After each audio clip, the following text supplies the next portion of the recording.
I've worked as a camp counselor since I was 16 years old, and I love working with kids so much that as an adult, I built my own camp facility. It's a Christian sleepaway camp in North Louisiana. The kids have access to swimming in our pool, archery, horseback riding, canoeing, and of course, Bible study and discussions about Christ. Well, this story is about one of the most notorious kids to ever visit my camp, Larry Lewis Jr. Larry had been coming to our camp since he was 9 years old. And LLJ, as we called him, was a bit of a problem child from day one. His father was a preacher, and you know how preachers' kids can be. Sometimes they're just wild as all outdoors. Well, I knew LLJ was going to be a problem right out of the gate when on the second day of camp, he walks up to this other kid, punches him in the face, takes this floating unicorn the kid has, and then jumps into the pool. LLJ knows that I'm not just some camp counselor. He knows that I run the entire camp. And as he's jumping into that pool, he spins his body around in the air, looks directly at me, and smiles before he hits the water like, what in the hell are you gonna do? Now pause right here, let me say something to you. LLJ was a 9-year-old kid. He's human, and I'm human. But I ain't gonna lie to you, I lost it.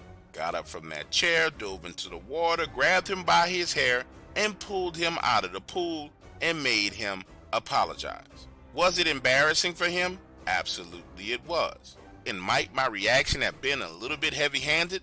Maybe it could have been. But had you seen the look in his eyes right before he hit that water, you would have lost it too. Understand, this is a summer camp. Our sessions are 1 week long per church. So every week throughout the summer, a different church sends a different group of kids. Now that you understand that, basically, I had to deal with LLJ 1 week out of every summer. Now, as the years went on, he got bigger and stronger, and his behavior got worse and worse. Well, at age 16, Larry Lewis Jr. decides that he and his friends are going to smuggle in some beer to my Bible study camp. Then, when everyone else is asleep, then they decided while everybody else was asleep, they were going to go into the woods and have a drinking party. Horrible idea. Not just the drinking part and the partying part, but these woods around my camp have always been known for having strange occurrences. In fact, when I first bought the land, the owner told me to stay out of the woods on the north side, and I quote his exact words, "Them big dogs live back up there in the woods." Listen, the woods on the north side wasn't a part of the property that I owned, so I never went back up in there. And when I closed on the deal with him, I prayed, walked the land, and consecrated it to God, and then went on about my business, never giving it a second thought. However, so you understand what LLJ and his friends did, the pool, my swimming pool, is on the north side of the camp. And there's this fence that goes all around the pool to keep the vermin and other small animals out. Then there's a larger fence that surrounds my entire property. That way nobody's kids. That way no child can wander off into the woods and get lost. That fence itself is 10 feet tall. Well, LLJ and his buddies decide they're going to go drinking in the pool, leave beer cans all over the place. Then they're going to jump the fence and go into the woods on the north side and start a fire, have a party. Of course you're saying, well, how in the hell did you know that? Because I have counselors that are assigned to do walkabouts during different times of the night. 12 a.m., a counselor walks around and makes a sweep. 3 a.m., another counselor walks around and makes a sweep. 6 a.m., another counselor makes a sweep.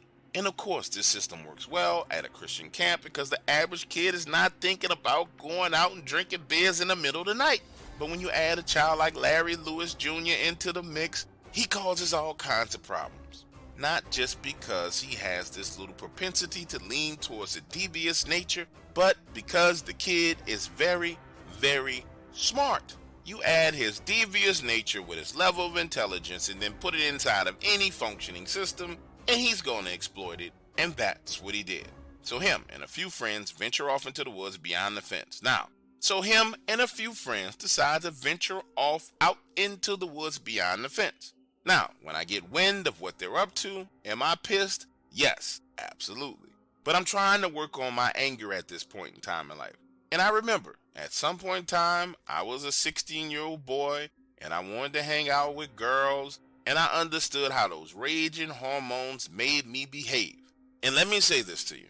Walking around the outside of that fence, I fully expected to walk up on them, maybe somebody with a shirt off or a top off,